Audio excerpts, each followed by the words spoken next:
नमस्कार, स्वागत है आप सभी का धे टीवी के स्टैटिक एमसीक्यूज प्रोग्राम में। मेरा नाम है आस्था श्रीवास्तव। यूपीएससी प्रारंभिक परीक्षा में बस कुछ ही दिन बचे हैं। आप लोग जम के रिवीजन करते रहिए। रिवीजन के इसी काम को आसान बनाने के उद्देश्य से हाजिर हैं हम स्टैटिक एमसीक्यूज लेकर। इस कार्यक्रम में हम सप्ताह के 7 दिन जीएस फर्स्ट पेपर के अलग अलग विषयों से संबंधित बहुविकल्पीय प्रश्न डिस्कस करेंगे। तो चलिए शुरू करते हैं आज के स्टैटिक एमसीक्यूज को, जिसमें हम डिस्कस करेंगे अर्थव्यवस्था के प्रश्नों को। लेते हैं आज का पहला प्रश्न। कोर मुद्रास्फीति इनमें से किस वस्तु में मूल्य वृद्धि का संकेत नहीं देती है? पहला आईटी उत्पाद, दूसरा खाद्य उत्पाद, तीसरा हाइड्रोकार्बन ईंधन, चौथा उपभोक्ता सामान। नीचे दिए गए कूट का प्रयोग कर सही उत्तर चुनिए। आपके ऑप्शंस हैं ए 1, 2 और 3, बी 1 और 4, सी 2 और 3 या फिर डी 1, 3 और 4। इस प्रश्न का सही उत्तर है सी यानी 2 और 3। व्याख्या देख लेते हैं।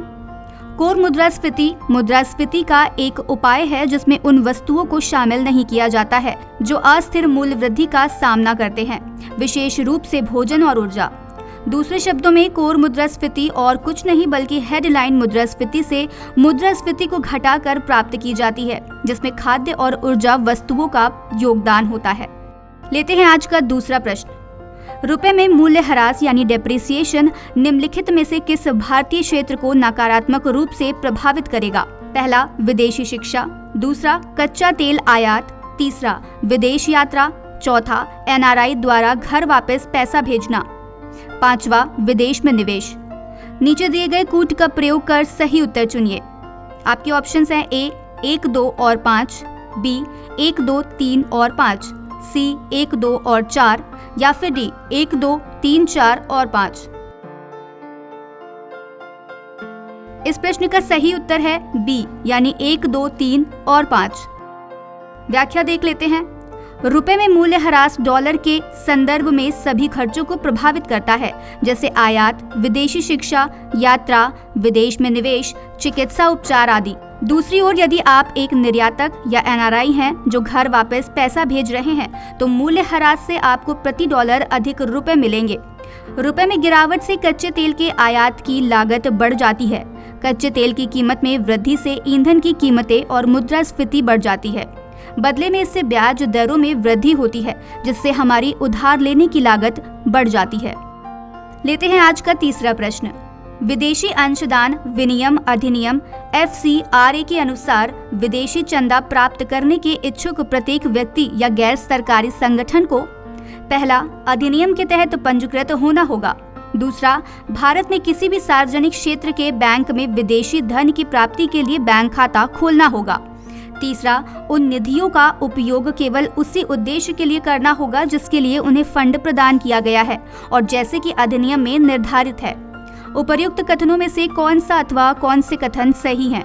आपके ऑप्शंस हैं ए केवल 1, बी 1 और 2, सी 1 और 3 या फिर डी 1, 2 और 3। इस प्रश्न का सही उत्तर है सी यानी 1 और 3। व्याख्या देख लेते हैं। मोटे तौर पर जैसा कि अधिनियम में निर्धारित है, FCRA के लिए विदेशी चंदा प्राप्त करने के इच्छुक प्रत्येक व्यक्ति या गैर सरकारी संगठन को पहला अधिनियम के तहत पंजीकृत होना चाहिए, दूसरा भारतीय स्टेट बैंक दिल्ली में विदेशी धन की प्राप्ति के लिए एक बैंक खाता खोलना चाहिए और तीसरा उन निधियों का उपयोग केवल उसी उद्देश्य के लिए करना जिसके लिए उन्हें फंड प्रदान किया गया है। लेते हैं आज का चौथा प्रश्न। निम्नलिखित कथनों पर विचार करें। पहला, परिचालन रूप से संचालित केंद्रीय सार्वजनिक क्षेत्र के उपक्रमों यानी CPSU में जिन्हें रत्न का दर्जा प्राप्त है, उनमें से अधिकांश महारत्न कंपनियां हैं। दूसरा, औद्योगिक उत्पादन सूचकांक यानी IIP में 8 प्रमुख औद्योगिक क्षेत्रों का कुल भार लगभग 70% है। उपरोक्त में से कौन सा अथवा कौन से कथन सही हैं? आपके ऑप्शंस हैं ए केवल 1, बी केवल 2, सी 1 और 2 दोनों या फिर डी ना तो 1 ना ही 2। इस प्रश्न का सही उत्तर है डी ना तो 1 ना ही 2। व्याख्या देख लेते हैं।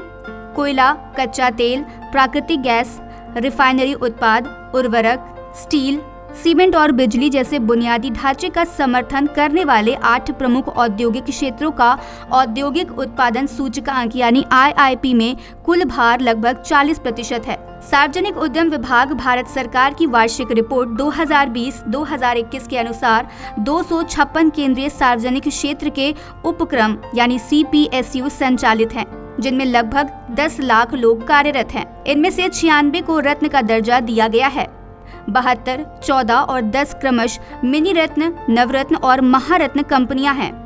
लेते हैं आज का आखिरी और 5वां सवाल। करेंसी चेस्ट के संबंध में निम्नलिखित कथनों पर विचार करें। पहला, करेंसी चेस्ट वह जगह है जहां बैंक ATM के लिए रखे पैसे का स्टॉक करते हैं। दूसरा, करेंसी चेस्ट का प्रशासन RBI द्वारा किया जाता है। तीसरा, मुद्रा तिजोरियों यानी करेंसी चेस्ट की सुरक्षा की जिम्मेदारी उस बैंक की होती है जिनमें वे स्थित होते हैं। उपरोक्त में से कौन सा अथवा कौन से कथन सही हैं? आपके ऑप्शंस हैं A 1 और 2, B 1 और 3, C 2 और 3 या फिर D 1, 2 और 3। इस प्रश्न का सही उत्तर है C यानी 2 और 3। व्याख्या देख लेते हैं। करेंसी चेस्ट एक ऐसी जगह है जहां भारतीय रिजर्व बैंक यानी RBI बैंकों और ATM के लिए रखे गए पैसों का स्टॉक करता है। ये चेस्ट आमतौर पर विभिन्न बैंकों के परिसर में स्थित होते हैं, लेकिन RBI द्वारा प्रशासित होते हैं। करेंसी चेस्ट में मौजूद पैसा RBI का होता है और करेंसी चेस्ट के बाहर स्ट्रॉन्ग रूम में रखा पैसा बैंक का होता है। किसी अपराध के परिणाम स्वरूप नकदी की हानि के मामले में नुकसान की वसूली कैसे की जाती है? निर्धारित दिशा निर्देशों के अनुसार जिस बैंक में मुद्रा तिजोरी स्थित है वह मुद्रा तिजोरी के नुकसान को पूरा करने के लिए उत्तरदायी है। करेंसी चेस्ट की सुरक्षा उस बैंक का विषय है जिसमें चेस्ट स्थित है। भारतीय रिजर्व बैंक निर्धारित मानदंडों के अनुसार बैंक को सुरक्षा खर्चों की प्रतिपूर्ति करता है। तो ये था आज का स्टैटिक MCQs कार्यक्रम। कल हम एक नए विषय के स्टैटिक MCQs के साथ हाजिर होंगे। तब तक के लिए मुझे दीजिए इजाजत। नमस्कार।